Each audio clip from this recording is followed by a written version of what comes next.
Chapter 10 of the Lancashire Witches. This recording is in the public domain. Reading by Andy Minter. The Lancashire Witches, a Romance of Pendle Forest, by William Harrison Ainsworth. Introduction. The Last Abbot of Whalley. Chapter 10 The Holehouses. At this moment the blast of a trumpet resounded from the gateway, and the Earl of Derby, with the sheriff on his right hand and Assheton on the left, and mounted on a richly caparisoned charger, rode forth.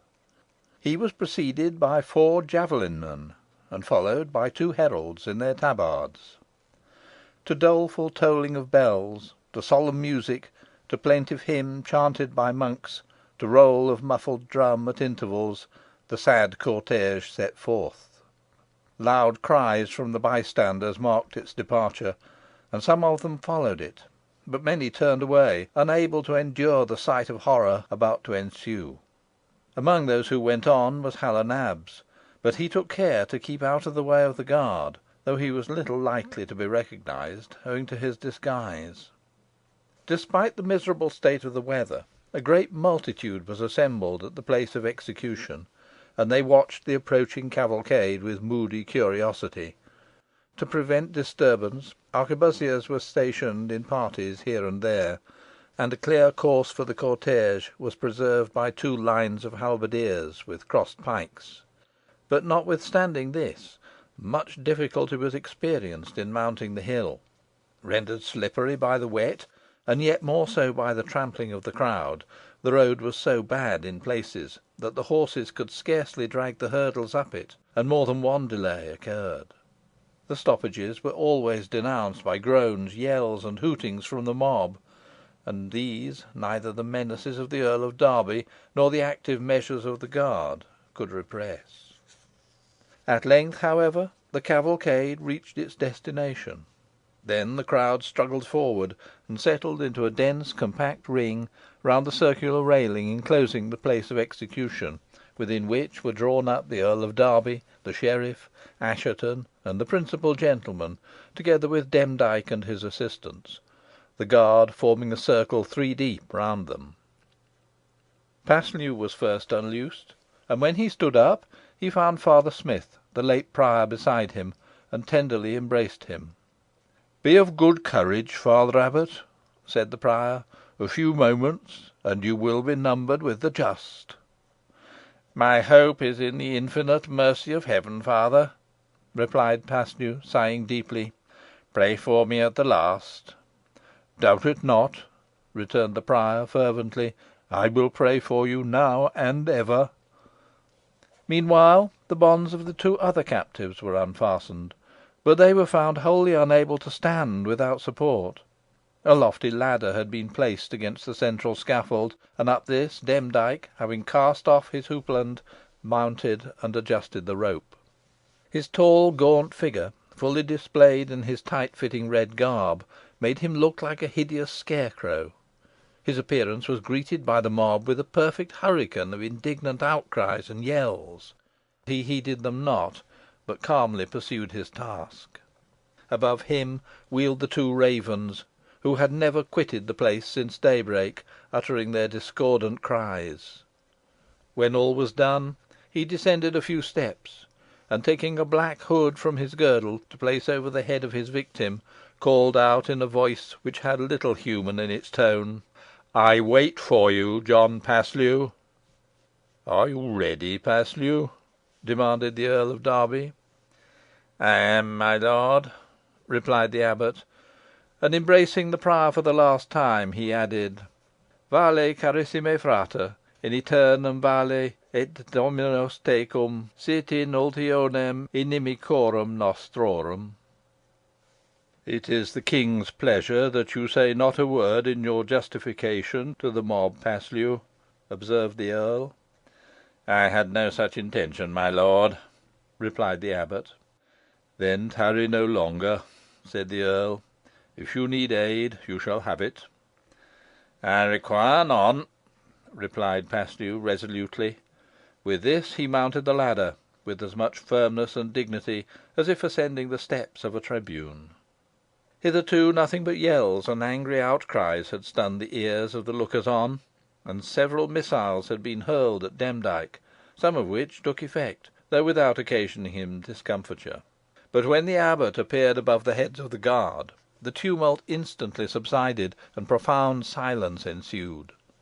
Not a breath was drawn by the spectators. The ravens alone continued their ominous croaking. Hal o' Nabs, who stood on the outskirts of the ring, saw thus far, but he could bear it no longer, and rushed down the hill. Just as he reached the level ground, a culverin was fired from the gateway, and the next moment a loud wailing cry, bursting from the mob, told that the abbot was launched into eternity. Hal would not look back, but went slowly on, and presently afterwards other horrid sounds dinned in his ears, telling that all was over with the two other sufferers. Sickened and faint, he leant against a wall for support. How long he continued thus he knew not, but he heard the cavalcade coming down the hill, and saw the Earl of Derby and his attendants ride past. Glancing towards the place of execution, Hal then perceived that the abbot had been cut down, and rousing himself, he joined the crowd now rushing towards the gate, and ascertained that the body of Paslew was to be taken to the convent church, and deposited there till orders were to be given respecting its interment. He learnt also that the removal of the corpse was entrusted to Demdike.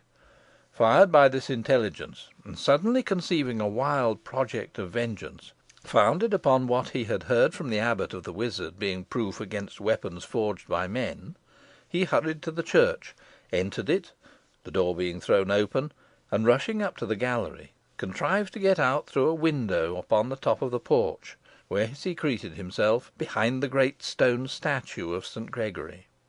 The information he had obtained proved correct.